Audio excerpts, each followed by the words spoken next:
Morning mga ka-vlog. Masayang umaga sa araw na ito. Maligayang pag-isip at pagbati sa inyong lahat.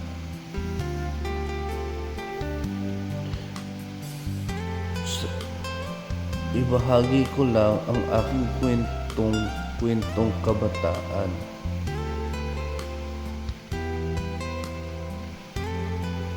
Nung ako maliit pa, gigising ako ng umaga.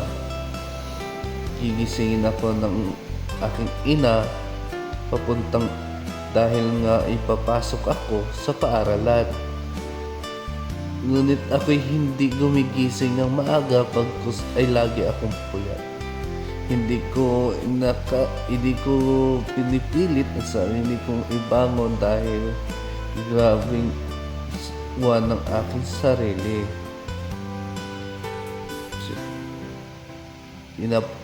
Pinapagalitan ako ng aking ina dahil nga hindi ako bumabangon ng maaga pa. Pero dati, gigisingin ako ng maaga, papasok sa school.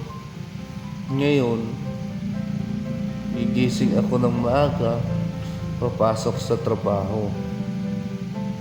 Grabing saya, di ba? Kung rati-rati mga kapangga, ang ating ina ang gumigising para papasukin tayo sa ating paaralan.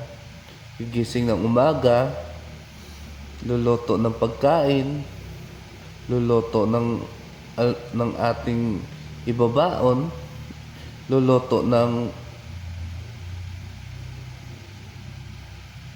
iinit tayo ng tubig para maligo na hindi maglamig.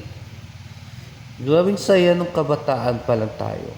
Kasi wala tayong iniisip, wala tayong ibang iisiping gastusin dahil nung kabataan tayo ay ang isip lang natin ay babangon sa umaga, papunta ng school, at magdating ng school kasama ang mga kaibigan, barkada.